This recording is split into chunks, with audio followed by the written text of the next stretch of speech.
তালই আসসালামু আলাইকুম। আসসালামু আলাইকুম। ওয়ালাইকুম সালাম। কেমন আছো কুত্তারা? ও সরি সরি, পুত্রারা। আরে তালই কই তো নাইলেন, কই যাইতাছেন? ওই উত্তরপাড়া জমিটা দেখলাম, তাই আমি বাড়ির দিকে। তা থাকো তোমরা, জায়গা আর পুত্রারা কেমন কুত্তা শোধা, একটু হাত দেবো না, দাও তো দেন। কিরে তো তালই দুপুরবেলা তোকে বাড়ির সামনে গেল, হাতলি না? আস্তে কোন শুনলে বেড়াইতে আইয়া বল। 1 ঘন্টা পরে না তালই মনে হয় এখন বাইতে গেছে গা। এখন একটা ফোন দিয়া ইটা ছাড়াই, সুতাটা ছাড়াই।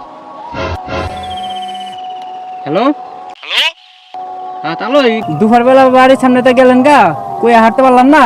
দুপুরে ভাত তো হয়ে গেছিল গা, খাইয়েই যাইতেন। লও পুত্র লও, কি রানছে খাইয়ে গা লও।